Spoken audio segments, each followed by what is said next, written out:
Let me tell you about one of the most fascinating moments I've experienced while running. It was my third time running the Richmond Marathon. The moderately hilly course goes through the historic areas of Richmond, Virginia, and parts of the course travel alongside the James River. During my race, I came up on the first notable hill around mile 7, which is the pothole riddled Huguenot Bridge. It was at this point I could feel my calves tightening up. It was basically a sign of things to come for going out too fast. I was in the middle of the 315 pace group, but they started to pull away as I got to the bridge. "You're all right," I told myself, trying to work through the cramping that now seemed to have traveled up to my left thigh. So I sucked down a goo pack and stretched out my stride to work through the pain. But at that moment, a short, stocky runner shot by me. Now, a lot of people was passing me at this point, but what was unique about this guy was he was running barefoot. His stride was smooth, and he was doing this on a cratered surface bridge. The dude looked like a gazelle to me. Now, nearly 3 hours later, after limping to the finish line of the race, the barefoot runner was still on my mind, and so was a few other questions. Was I doing things wrong?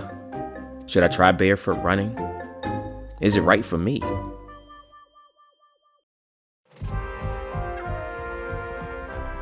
In this episode of the RV Running Man podcast, I speak with ultramarathoner and author of the Barefoot Running Book, a practical guide to the art and science of barefoot and minimalist shoe running, Jason Robillard.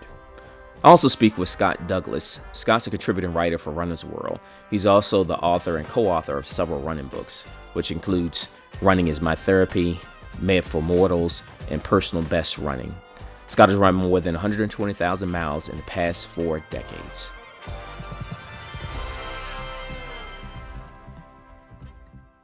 So one of the first things that I wanted to determine in my journey in trying barefoot running was it worth it for me? What are the benefits of going shoeless? The greatest benefit that I see is it just teaches you to run more efficiently. The voice you hear is Jason Robillard. There does seem to be some aspects of injury prevention that are useful, but I think the efficiency bit is that's probably the best thing. No matter what your running goals are, even if you're a back of the packer running a 5K, running more efficiently is going to make the experience more pleasurable. It's going to allow you to run a little bit faster, a little bit longer. Um, and efficiency is something that you'll gain just from experience. Somebody who's been running recreationally for a month isn't going to be nearly as efficient as somebody who's been doing it for a decade. But running barefoot definitely speeds that process up. In fact, I would argue it radically speeds that process up. So if you have aspirations of running, really long distances, or you want to get substantially faster, that's probably the single best benefit of barefoot running. It'll teach you efficiency, regardless if you're running barefoot or not. Adding a little bit of barefoot running in will serve that purpose. What other advice would you have for a person to just start? This is his first day of barefoot running. What would you say? Yeah, I would definitely say so. If you actually go barefoot, the learning process is usually a little bit faster than if you start with minimalist shoes. Now's a good time to mention that I've tried running in minimalist shoes.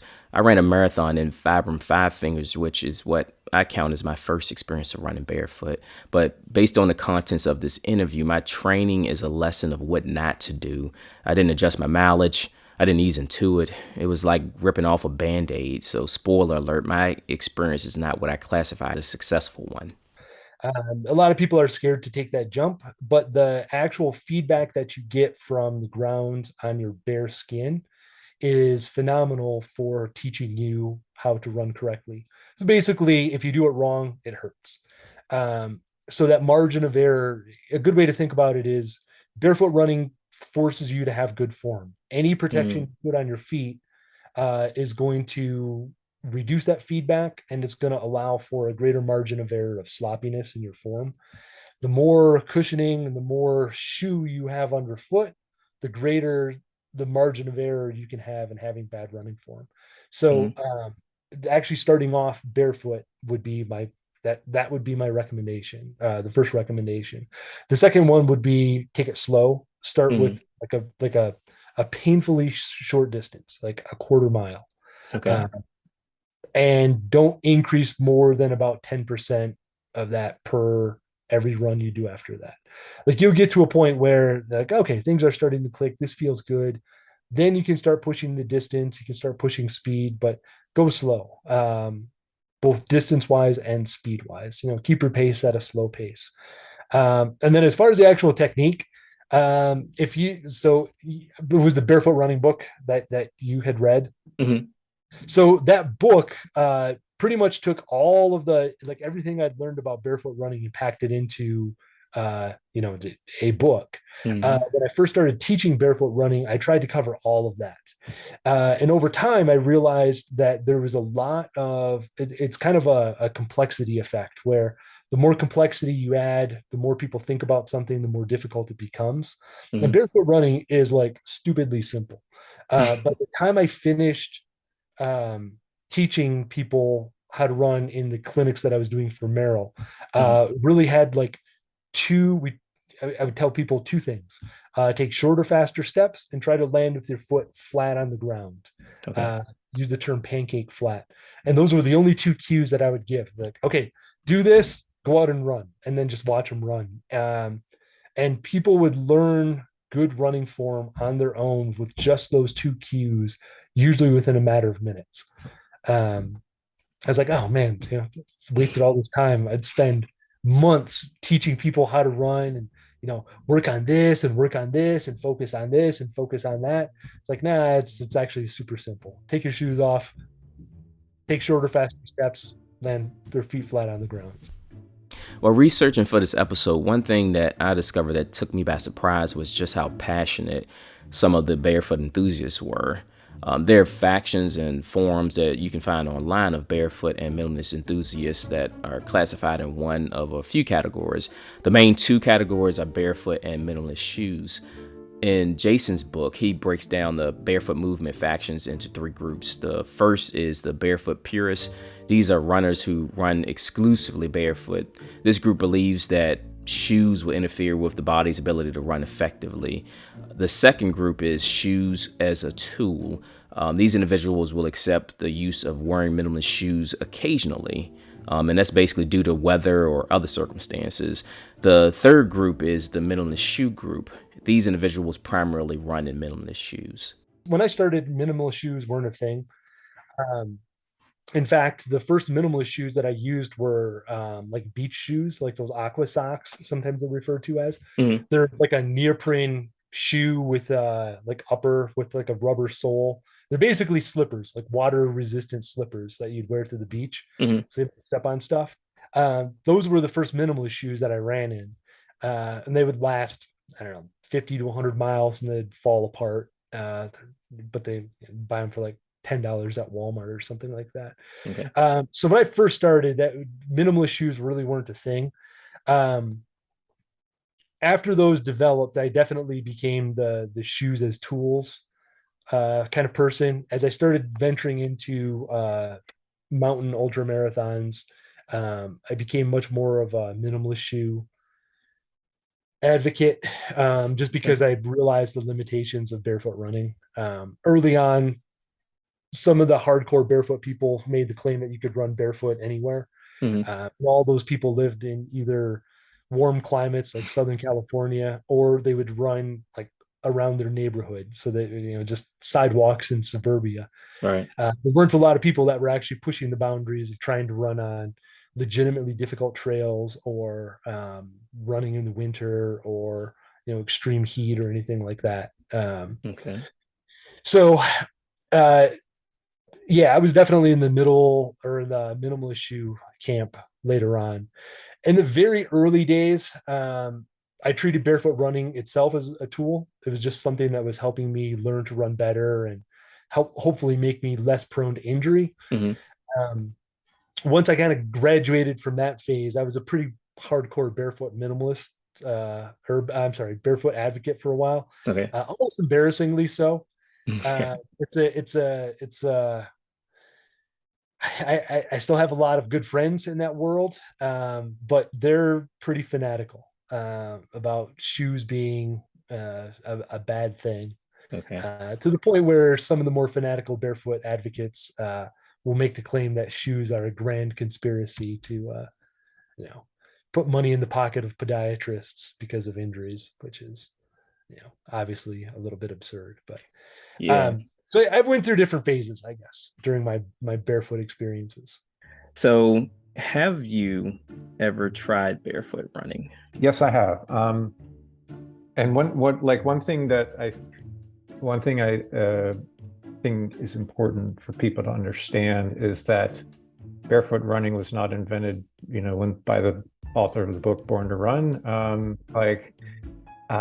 When my friends and I were in high school in the early 1980s, we ran barefoot. The voice that you hear is Scott Douglas. The book that he's referring to, Born to Run, was written by author and journalist Christopher McDougall. The book was published in 2009 and was a big influence in the recent surge in people trying barefoot running. For decades, uh, performance-oriented runners have done small amounts of barefoot running for reasons that we can get into, but it's not like something that was just sort of invented, whatever, 10 or 12 years ago. So in high school, my friends and I, we'd do a normal run. And then if it was a day that wasn't a track workout, if it was just a normal run, generally, and this is very common, for people on a track program, like striders after the run, right? So like 8 times 100 meters just to get some turnover going, get some range of motion going. And we would do them barefoot on the grass, um, because we thought that, it would strengthen our feet, and it felt good. It was fun, or you're kids, you're running on the grass, it feels good. At that time, then, so we started then doing, like, if we would do a track workout and we would then do a cool down afterwards, we started doing our cool downs barefoot, just because, again, like, well, it feels good, we'll do it, because we were on grass, so it didn't matter. So yeah, so back then, I one time like drove to the school. We had like a mile perimeter on the school ground, so it was grass, and I did a 14 miler barefoot. Um, and it was fine. I don't know, might not go so well now. Um, the main way that I have continued to incorporate barefoot running is to do basically what I did in high school with like just little bits of faster running barefoot on grass, um, to strengthen your feet and sort of work on form and things like that. I have the farthest I've ever run barefoot on roads was 6 miles, which I did because one time I don't remember the details, but I wound up at one of my sister's houses after work, and I don't know, I forget the details, but I wound up there and I was like, I haven't run today, and I wasn't going to get home, and so I borrowed a pair of her tennis shorts and went out and ran 6 miles on the road barefoot because I needed to get my run in that day. Um, um, it wasn't great, it wasn't horrible. So yeah, I mean, we can get into it, but I think for a lot of people, it doesn't have to be this either or thing. Like, I don't, I run everything barefoot, or no, oh my Lord, no. Like so many things in running, it can be, a very useful tool, when used in the right way. What do you think the benefits of barefoot running are? Yeah, I would say an opportunity to be more conscious of your form, so that and work on your form in small little bits that can then translate to sort of your default form, strengthening the all the small muscles in your feet in a way that might not happen in shoes, especially the shoes. Shoes are back to being very high. You know, like when Born to Run came out, the average shoe was, you had a lot of stuff between you and the ground, and then that decreased for a while, and now it's going back up with all the sort of new, like sort of new generation foams. Um, so that can rob a certain sense of, your, it's called proprioception, your, sort of ability to navigate yourself in space. And so small amounts of barefoot running, can sort of re-educate your body about that aspect. It feels good. It's very pleasurable, and there's something about, it's a much more subjective thing, obviously, but I do think that there's, a lot of people get so caught up in like everything about running having to be so serious, and everything having to be so, I'm doing this because X, I'm doing this to achieve this. When it's like, I think there should always be a play element in running, and if that's something that appeals to you, then yeah, have at it. So what do you think has made barefoot running such a polarizing topic within the running community? I would think so. I think that I sound like I'm down on Born to Run and everything, which isn't entirely true. But I think that some of the claims that were made both in that book and by people who like that book and sort of adopted it as their guide were either overstated or wrong. And so then I think that there's a pushback from people who don't agree with it, who overall often had a better understanding of running in general than Christy McDougall does. And let me give an example. In the book, Christian McDougall is watching the Stanford cross-country team at a practice, right? And he sees them do, as I was talking about, he sees them do barefoot striders on the grass. And he takes that as an example of, oh my, look at this team that's sponsored by Nike. Even they know that these shoes are horrible for them, and they're taking them off. Instead of the real thing is, as I said, like people have done this for decades. People have done it forever. Competitive runners have done small amounts of barefoot running for a long time. And so I think some of the pushback against barefoot running and minimalism was the sort of, I have the truth sort of presentation of the topic. And so like, here's something that, here's some things that you might want to think about, that, and here's why I'm doing what I'm doing, instead of most of all of you are wrong, and I know better than basically all the good runners in the world what people should be doing. I think that's a in any topic, that's not a great way to convince people. Only a handful of elite runners have run the Olympics barefoot, and of those elite runners, only one has won a gold medal in the modern Olympics, and that runner was Ethiopian runner Abebe Bikila. In the 1960 Summer Olympics in Rome, he won the marathon, coming in at 2 hours and 15 minutes. So one notable thing that you'll hear in this interview is most elite runners today don't race barefoot. I talk, Ryan Hall, back when Ryan Hall was the top American marathoner, was like, when some barefoot guy goes past me at 25 miles, I'll look into it. Top runners do all sorts of things to be as good as they can be. And I mean, some of them risk their health and their livelihood via doping, right, to get an edge. So if barefoot running or running in Vibram 5 fingers was the key to a 2:05 marathoner becoming a 2:03 marathoner, he would do it in a second.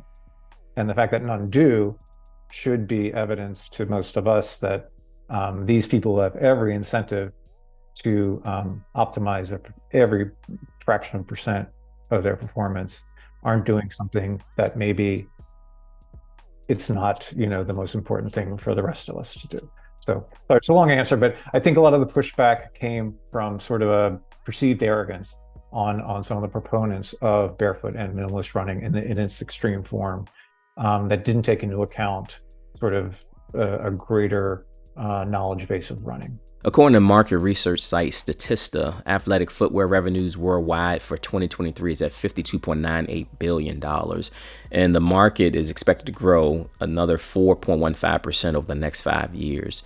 And this data shows financially is in the shoe company's best interest for runners to keep running in shoes. So the question is, are shoe companies, through marketing and advertising, pushing runners away from trying barefoot running? Do you think shoe companies can, the advertisement or push of specific shoe brands or shoe types is part of what's pushing people away from barefoot running? I don't.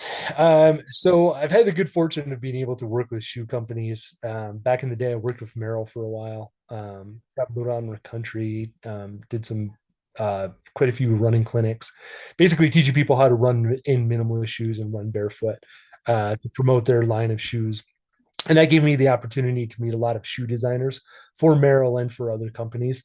And I was a little bit surprised, like the entire process. As runners, we would talk about running shoe companies like they had a group of scientists that were dedicated towards designing shoes. And, I expected shoe design to be like a high-tech process where they'd have all kinds of computer simulations and machines that were testing it out. And it's not like that at all. As it turns out, running shoe designers are fashion designers. Like they design shoes that are aesthetically appealing, and that's the main driver of shoe development. All the technologies that we see in shoes, like motion control, and stability and stuff like that, have a little bit of biomechanics behind it, but it's mostly like shoe companies started developing a particular type of shoe, like a raised heel cushion shoe. Mm. Then over time, innovations that they would create for marketing purposes sort of became the things that we consider to be like the scientific developments of shoes. But it's not like that at all. And if you actually dig into like the science behind motion control or stability shoes or something like that, you find out that there really isn't any good science. Okay. But it's sort of fascinating.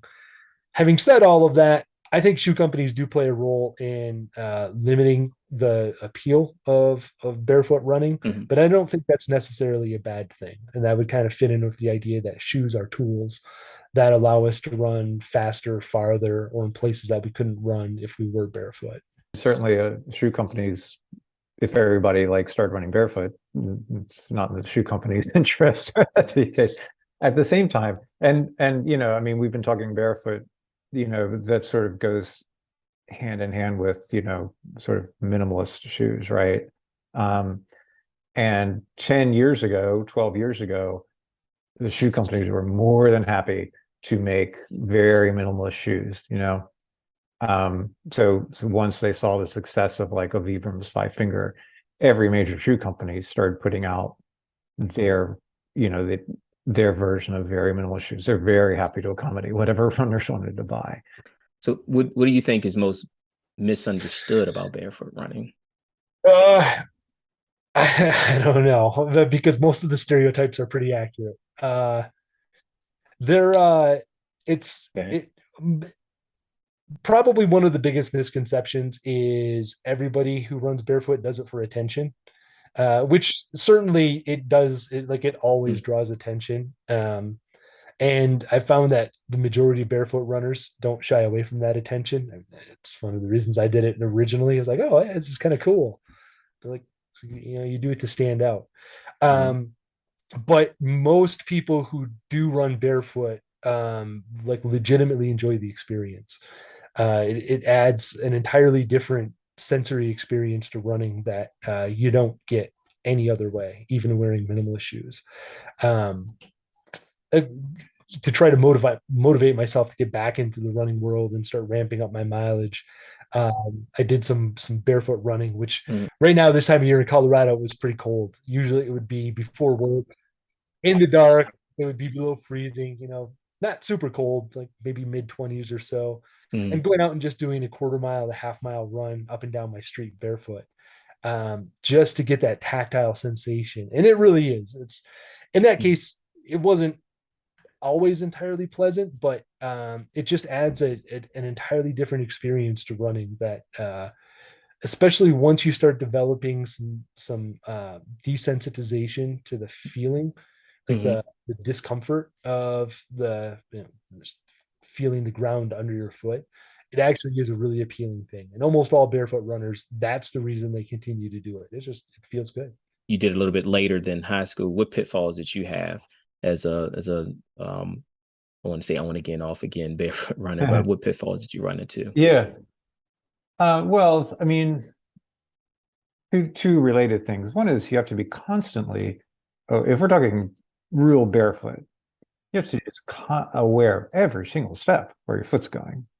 And I don't like to run. I don't know about you, but like one of the appeals of running is like I'm checking out. You know, I'm just I just want to not have. I want to just think about what I want to think about, and just sort of if I want to look at the birds and the trees, or if I want to turn and talk to my friend, I don't want to think about every step. And related is like there's a lot of stuff. I mean, if you're running barefoot on roads, there's stuff all over the roads, and yeah.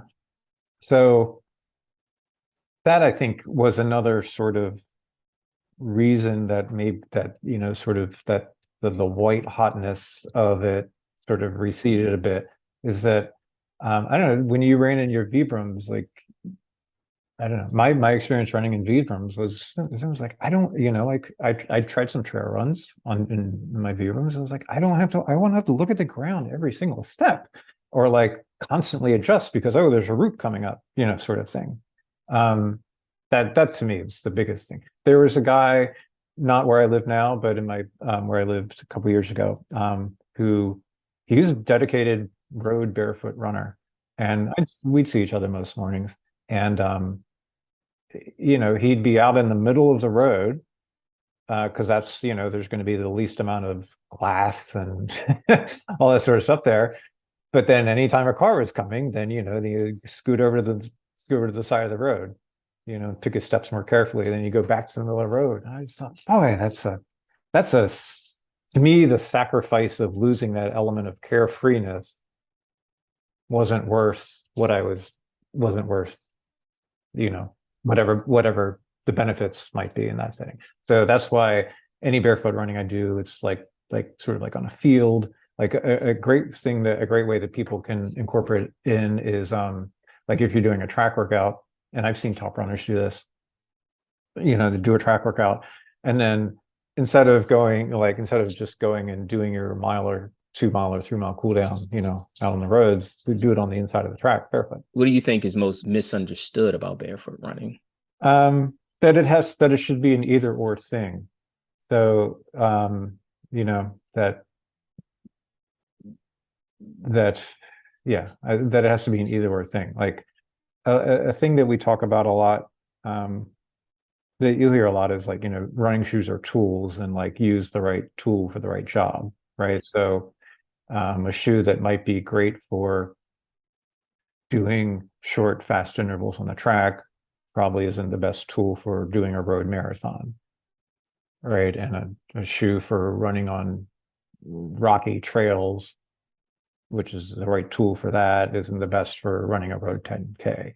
And I would put minimalist shoes or / barefoot as like a tool, a tool that runners can have in their toolkit and use as appropriate.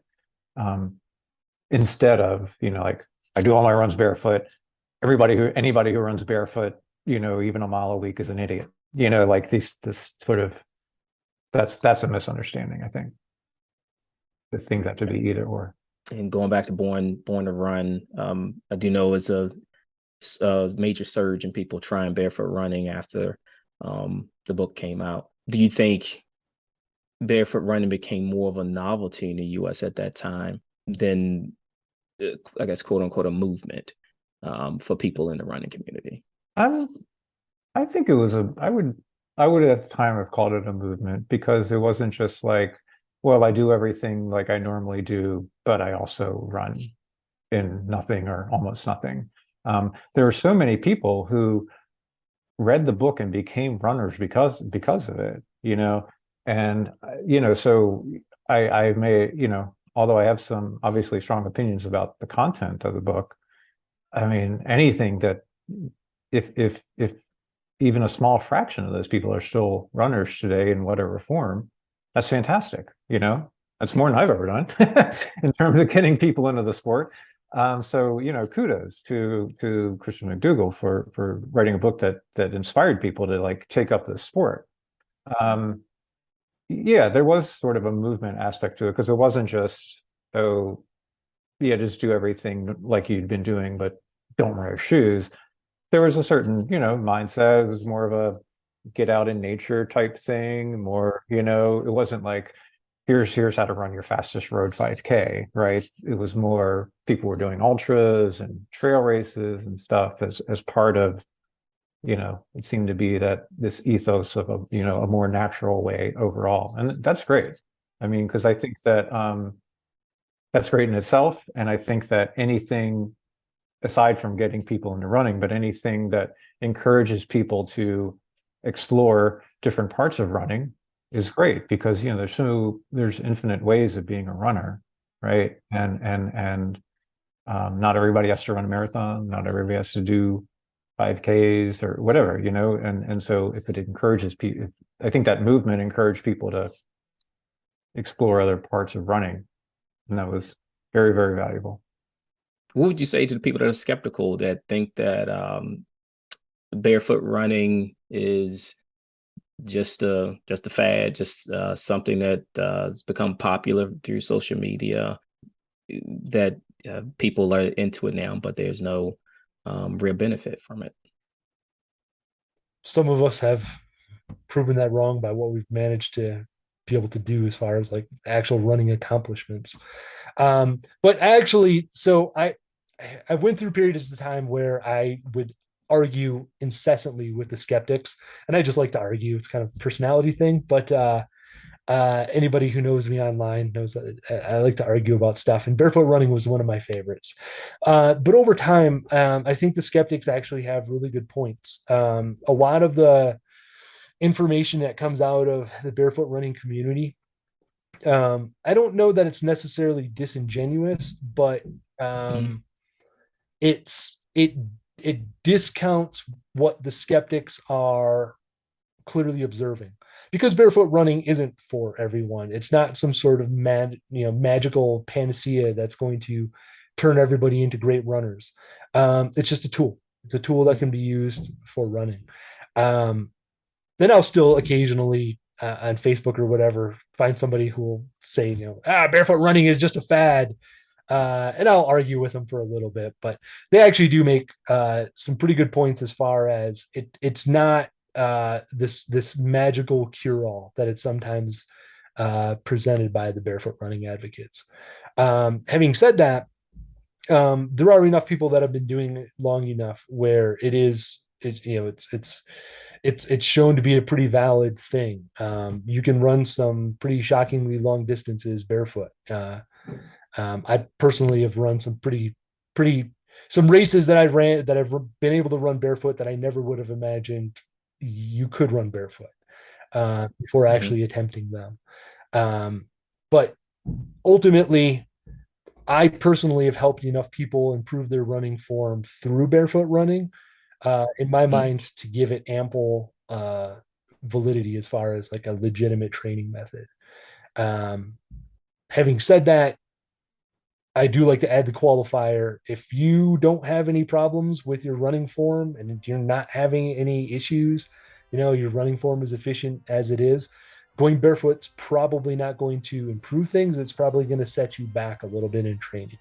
So yeah, my perception of the skeptics have evolved over the years. A special thank you to Jason Robillard and Scott Douglas for participating in this episode. Thank you guys for listening. If you like what you heard, please follow me on my website, which is www.rvarunningman.com.